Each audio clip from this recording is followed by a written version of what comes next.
In this video, you will learn 3 tricks that were proven by science that will take your learning through the roof. In fact, I'm going to show you exactly how I use these tricks with my clients to combat procrastination and wrestle with any focus issues. My name is Kat Severson, the inventor of the Severson method, the scientific way to learn anything fast. And today I will teach you the SRP method to jumpstart your learning. We've got a lot to cover, so let's get started. Remember, I only included 3 tips. I did that not because I don't have 55 tips or 75 tips for you or 11 tips. I'm very aware of the human brain's capacity. So I really want you to take action on these 3 rather than just watch a video that has 11 tips in it and be like, okay, that was a great video. Let me watch another one.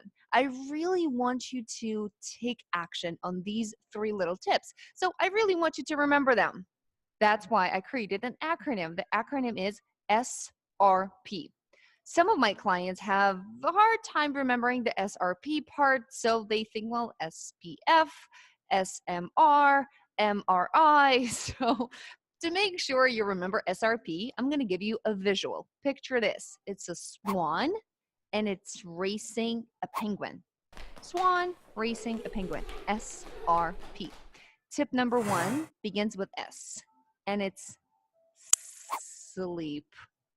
So many people are talking about benefits of sleep right now, and my beloved Ariana Huffington is creating this movement where people are talking about unplugging and adequate sleep and rest, and I love that. But in this video, I specifically want to talk about the benefits of sleep when it comes to learning.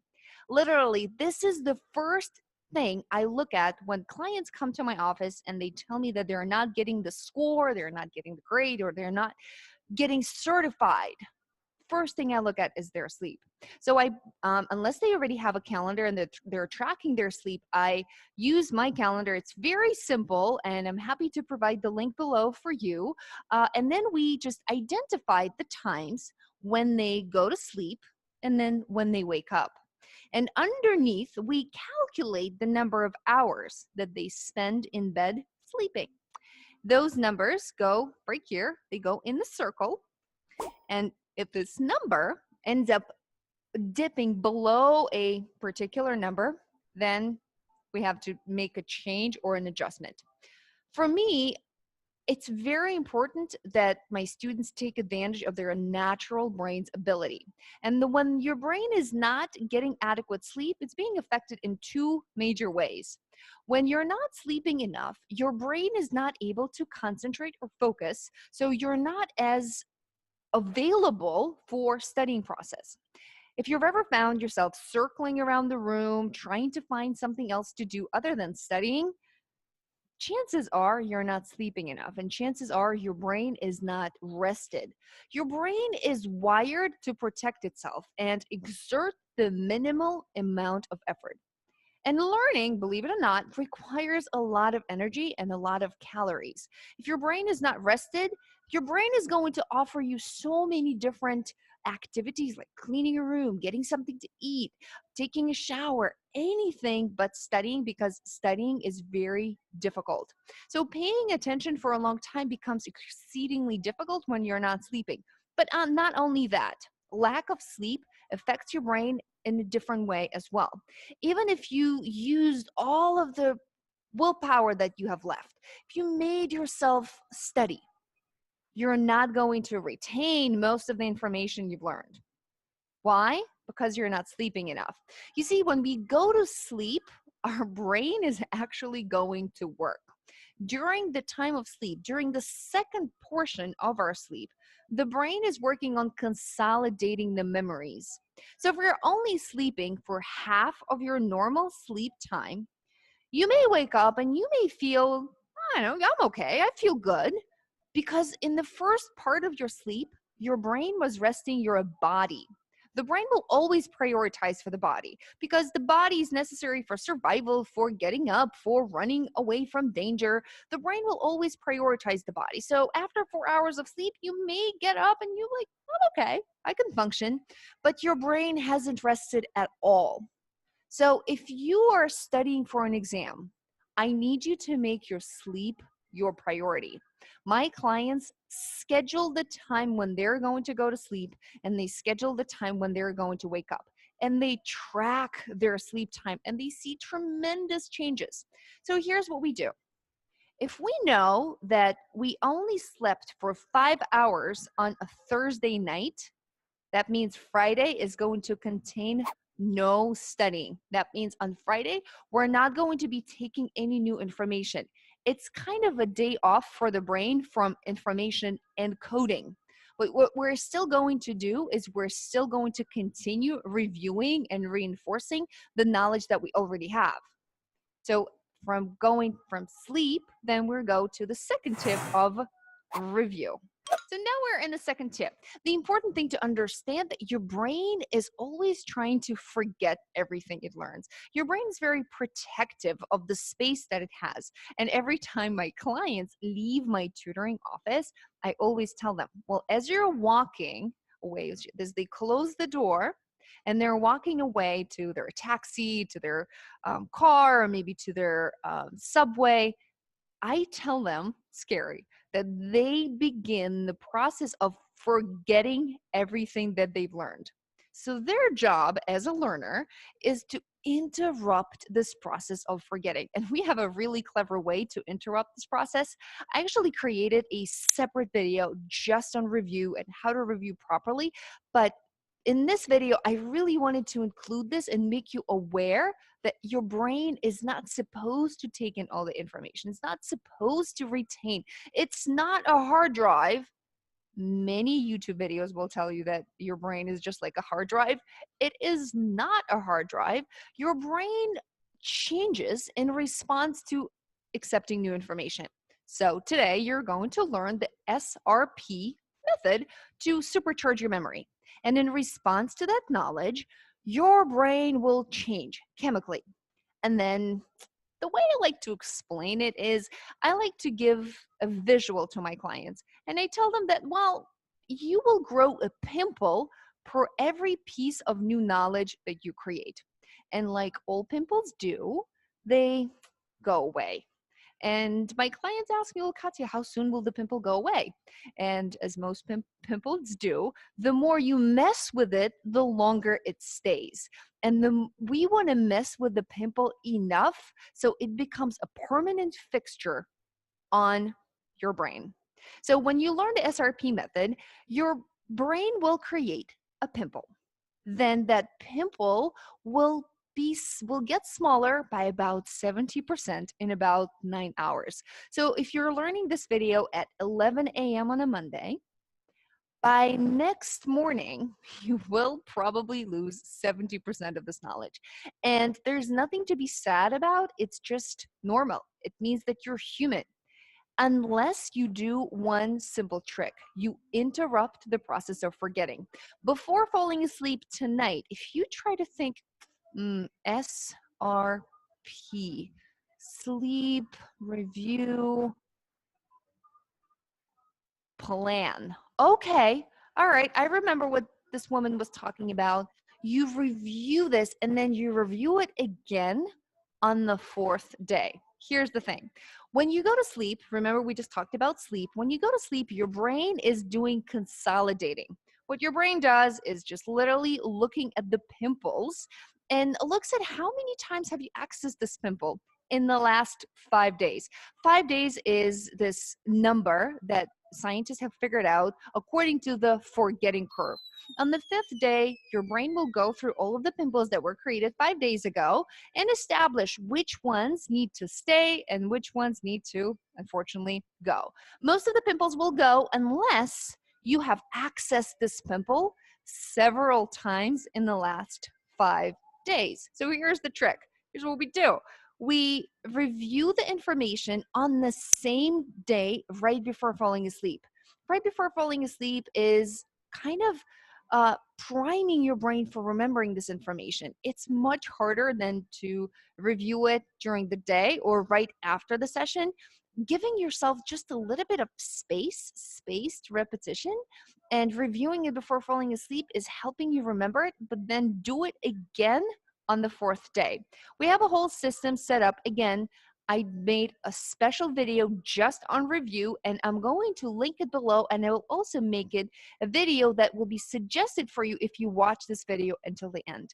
I just made a special video on review where we use different tools to remind yourself to review the same information. Because, well, how are you going to keep track? What you learned on Monday, what you learned on Tuesday, when is the fourth day coming? There is a way to do it with calendar reminders. There's a way to do it with your Gmail.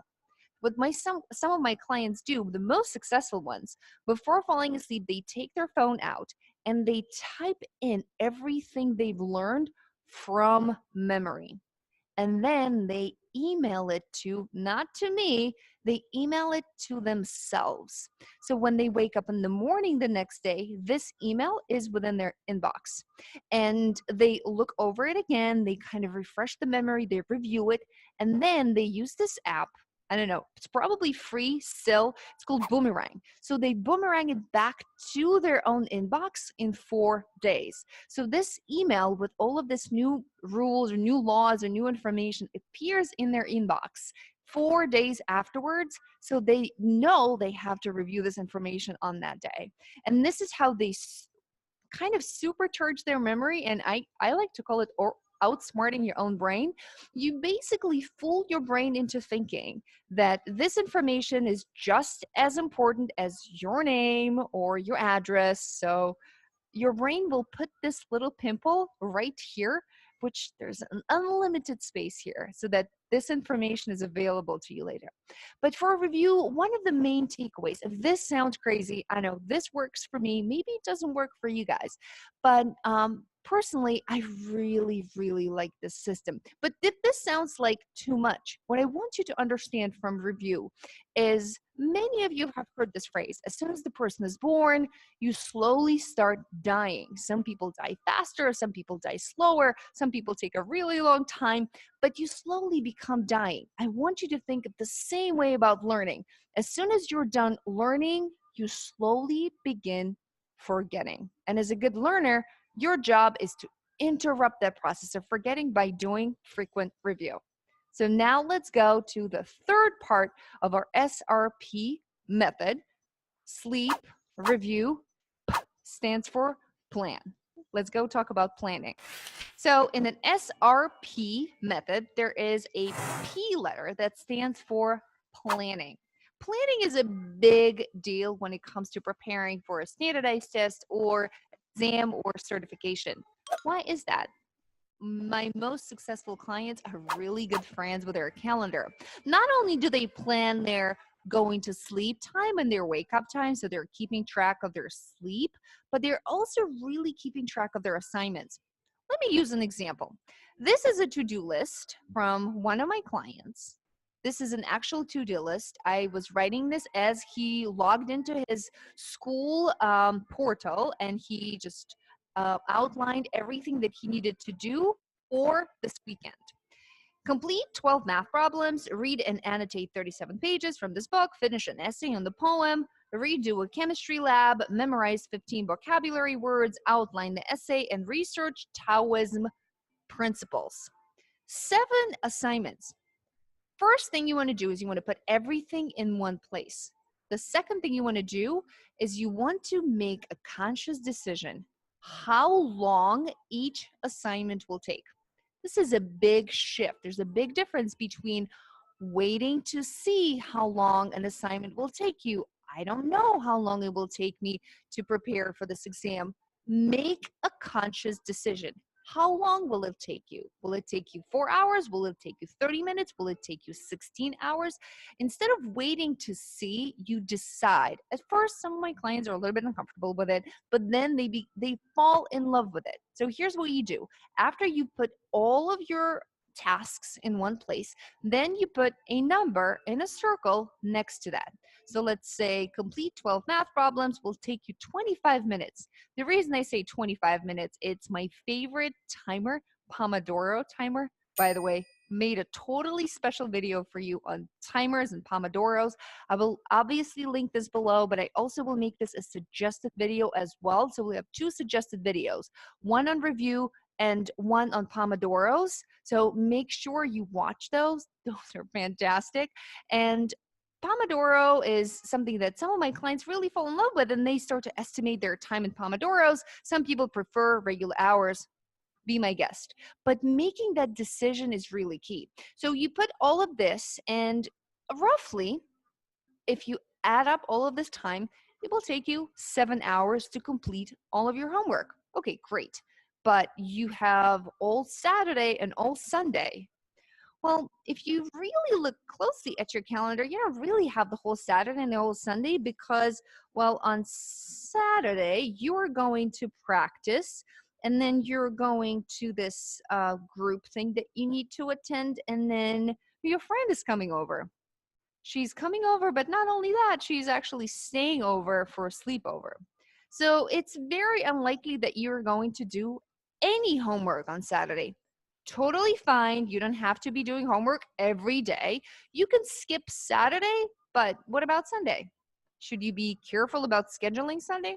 Not really. You have all Sunday. You can just do it all on Sunday. You only have 7 hours of homework. Think about it. Can you do 7 hours of focused work in a row? I didn't think so, because when we estimate those are hours of focused, precise work, single tasking. So if your friend is sleeping over and you wake up early in the morning, not early in the morning, if you go to sleep late, then that means you're probably going to wake up somewhere around 10 or 11. You wake up, you take a shower, she takes a shower, then you have a brilliant idea. Let's go out for brunch. And then you girls get together and you go out for brunch. And then by the time your friend leaves and you come back home, it's already 3:30. It still feels like it's early and still feels like you have plenty of time. In fact, you don't. If you're not careful about planning your time, you are going to now spend the rest of Sunday trying to scrambling for work, and then you're probably going to go past your sleep time, which is going to dip into your Monday sleep time, which is going to compromise your ability to focus and learn new information on Monday, which means you're probably going to want to take a nap when you come home after school on the Monday, which will shorten the amount of time you can do homework on the Monday, which means you will go to sleep later. And it is a snowball effect that will just destroy your ability to focus and study and be on top of things. Here's what I recommend instead. When you plan, you are actually so much more in control. A lot of people, especially my students, they love spontaneity. But in my opinion, spontaneity is really overrated. You can plan on some chunks of time that are unstructured, but planning gives you so much freedom. Let me show you what I mean by that. Let's say you have the same amount of tasks, but you are planning your time. Let's say you know that you cannot really work very focused for more than 2 hours in a row. If you work in a very focused way for 2 hours, then you need a break. And you see that you have some responsibilities. There is this practice that you need to go to, and then there's a group study, and there's your friend who's coming over. That's awesome. What you're going to do before you go to practice, you're going to take 2 hours and complete two assignments off of your list on a Saturday morning. And then before falling asleep on a Saturday, you're going to review some of that information so that you don't forget it. And you'll also have this honest conversation with your friend. You tell her or him that you need to start doing your homework at 10:30 a.m. You know what that means? This honest and advanced conversation means that you guys are going to plan your going to bed time, not at 2 a.m. and not at 2:30 and kind of leave it at, well, we'll see when we'll go to bed. You will actually be much more cognizant. Okay, if she wants to start homework at 10:30 a.m., that means we need to go to bed around 11 so that we can wake up around 7 so we can have my 8 hours of sleep, so I can wake up, I can have shower, maybe we can have breakfast together, and then I will ask my dad to pick me up at 10 so my friend can start her homework at 10:30. All of this requires planning. When your friend leaves, you actually do start your homework at 10:30, and maybe from 10:30 to 12, you work on one thing and maybe you pick up another thing like your math problems. Then you have your break. Maybe you walk around, maybe you change your state, you do something else. And then little by little, you complete your assignments. You don't feel pressured. And then by 7 p.m., you're done. If you're done by 7 p.m., then you can watch a movie, you can read a book, you can do whatever you want. You can spend time on Snapchat. You deserve that. And then you go to bed at the time when you planned. Let's say you wanted to go to bed around 10 p.m. and wake up at 6 on the next day. That makes you feel very refreshed, and then you're ready to tackle the week. You're ready to take in new information. You're ready to um, take on the world and take that exam and get that grade. So becoming really good friends with your calendar is indisputably a phenomenal factor in my clients' success. So if you want more information about timers and Pomodoros, watch this other video. But before we end, let me give you a little quiz. So today we've talked about 3 tips, 3 techniques, SRP.